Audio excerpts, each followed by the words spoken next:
Today, we turn our attention to Nnamdi Kanu. Yes, him.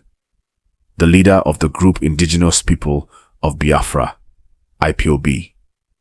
There's a big alarm being raised by Omoyele Sowore about what the federal government might be planning for Kanu. According to Sowore, the government has covertly decided to either sentence Kanu to death or lock him away for life. Now, it's important I mention, this is an allegation coming from Sowore and has not been independently verified, but the significance is large. Sowore claims there is a high-level political conspiracy under the administration of Bola Tinubu, aiming to silence Kanu via judicial means. Here's the background in simple terms. Kanu has been on trial for charges that include treasonable felony, among others. These charges carry very heavy penalties under Nigerian law, including the death sentence or life imprisonment. The court handling his case, the Federal High Court Abuja, under Justice James Omotosho, has given Kanu a final window to open his defense or risk being deemed to have waived it. Sowore's claim is that the path of this trial is no longer about justice in the usual sense, but about a predetermined outcome. He warns that Kanu's refusal or failure to open his defense may be used by the court as an admission of guilt, thereby paving the way for the death sentence or life imprisonment. Let's pause and think about the big picture. If these allegations are true, this is more than just a court case. It's a test of our nation's democratic institutions, our rule of law, and whether the judiciary can act independently. For many, the trial of Kanu is symbolic of deeper issues. Ethnic tension, since IPOB is primarily linked with the Igbo-speaking part of Nigeria. Regional feelings of marginalization and questions about how the government handles separatist movements. Now for some more context that will help you understand what's at stake. Under Nigeria's criminal law, when somebody is charged with treason or treasonable felony, the law allows for very heavy punishment, life in prison or death. And remember, in Nigeria, the death penalty is still on the books. So when Kanu is standing trial and faces this huge possibility, you can see why so many people are watching and why the allegation of pre-decided outcome is making waves. Here are some of the key questions we need to ask. Is the trial being conducted in full fairness? Or is the process being shaped because of politics? What will the wider impact be if Kanu is sentenced to death or life imprisonment? On his followers, on Nigeria's reputation for justice, what does it say about freedom of expression and secessionist voices in Nigeria when the leader of a separatist group might face such extreme punishment? I want to highlight something. Sowore compared the possible upcoming judgment in November to a dark moment in Nigeria's history. The execution of Ken Saro-Wiwa and 8 others in November 1995 under the military rule of Sani Abacha. That's not just a throwaway line. It brings home the fact people feel we may be heading into the territory of justice, being sacrificed for political ends. Here's what I believe you, watching right now, should keep in mind. First, this is a live story. The court has set dates and the judge has said, either you open your defense or we close your case. That means we are near the climax. Relevant article. The Federal High Court gave Kanu a final window. Second, while we await the outcome, it's key to monitor how this trial is reported. Are media and civil society being allowed full access? Are safeguards for fairness being respected? Because if not, the verdict, whatever it is, will not only affect Kanu, but will ripple out into how citizens view justice and state power. Third, for you, the viewer, this affects more than just one man. It affects community trust in institutions. It affects how dissent is handled in Nigeria. It affects how we deal with questions of secession and regional disenchantment. Whether you support Kanu's agenda or not, whether you agree or disagree with IPOB, the principle of justice matters. Now, a little about why this matters in a practical sense for Nigeria today. With rising economic pressures, security challenges in many parts of the country, and regional tensions, when a trial like this plays out, people take note. If the outcome is perceived as being guided by politics more than law, it could fuel further unrest. Conversely, if the trial is transparent and fair, it may strengthen confidence in our institutions. So, as we were saying, Omoyele Sowore, the human rights activist and publisher of Sahara Reporters, went online and dropped a bombshell.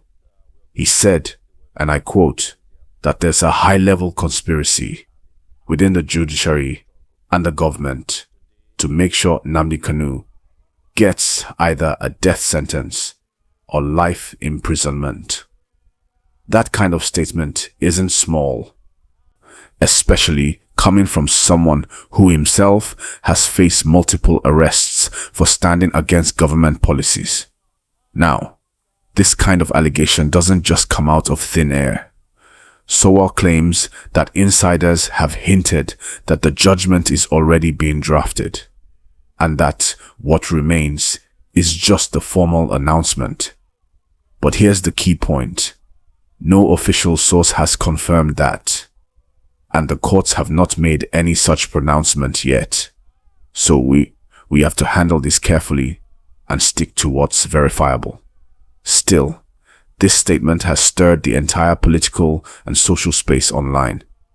Nigerians on X, formerly Twitter, and Facebook are divided. Some are saying Sowore is only trying to draw attention or create tension, while others believe he's speaking the truth that many are afraid to say. And that's what makes this situation so tense. You see, Nnamdi Kanu's movement, IPOB, has long been controversial. Some see it as a legitimate fight for self-determination and justice for the Southeast, while others view it as a threat to national unity. But beyond all those labels, the reality is that many people in the region feel marginalized and unheard, and that's what made Kanu's message resonate with them in the first place. If you're watching right now, please like this video and subscribe so that you don't miss our next update, because this story is moving very fast and we'll keep following it step by step. Now, let's talk about what might happen next. The Federal High Court in Abuja has already made it clear. Kanu must open his defense on November 7th or risk the court closing his case completely. That means if he doesn't present his side of the story, the judge might proceed to judgment based only on the prosecution's evidence, and that could lead to a very serious outcome. So, if what Sowore is alleging is true, that there's a plan to fast-track the judgment, then November 7th might not just be another court day. It could become one of the most decisive moments in Nigeria's recent political history. Now let's zoom out a bit and talk about how this case ties into the bigger picture. Across the world, when governments handle secessionist or activist cases, they usually try to balance between national security and human rights. In Nigeria's case, the tension is often higher because of our ethnic and regional differences.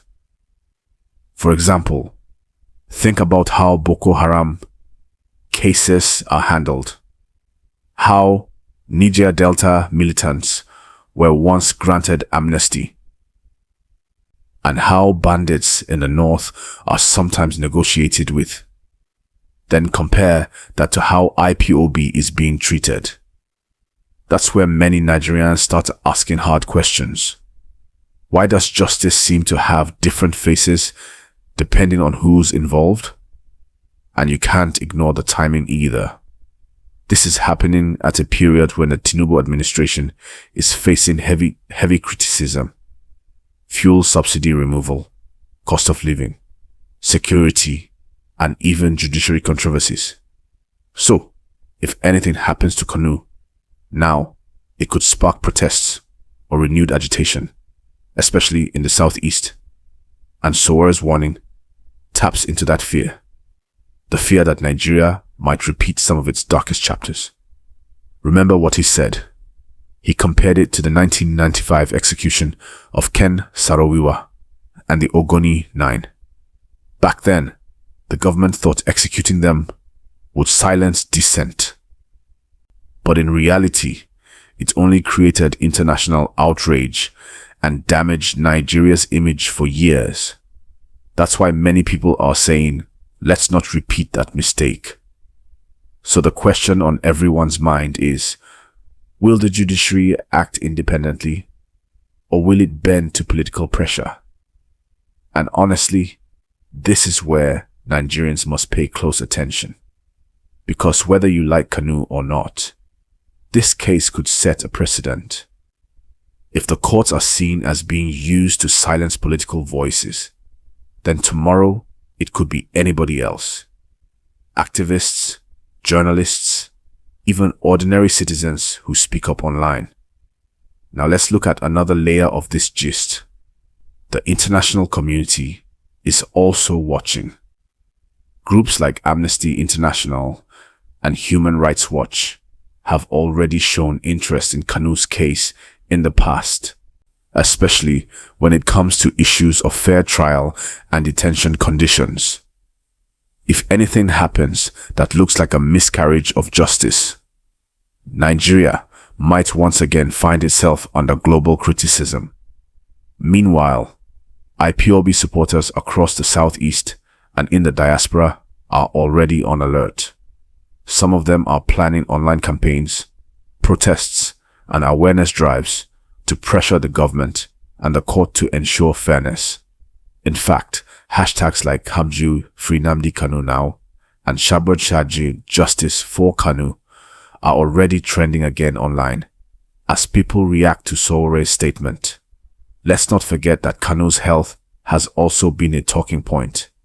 His lawyers have repeatedly said he's not receiving proper medical care in detention. And that's another reason Sowore's warning is making people panic. Because if something unexpected happens to Kanu while in custody, it could set off serious unrest. Please, if you are watching this and you care about balanced information, don't forget to like this video, subscribe, and turn on your notification bell. Because this situation is developing fast and every update matters. Now, here's something we must also think about. If the court goes ahead and sentences Kanu to life imprisonment or worse, what happens next? Will it bring peace or will it deepen the divide? History tells us that silencing an ideology rarely kills it. Sometimes it even gives it more energy. And that's the risk Nigeria faces right now. The possibility of creating a martyr out of Kanu instead of finding a political solution to a political problem. Because whether we admit it or not, IPOB is more than one person. The grievances that birthed it are still there, and they'll remain if not properly addressed. Alright, my people, let's pause here. This story is heavy and unfolding fast. I'll continue in the next part with what might happen on November 7th, what Kanu's legal team is planning, and what political analysts are predicting about the judgment.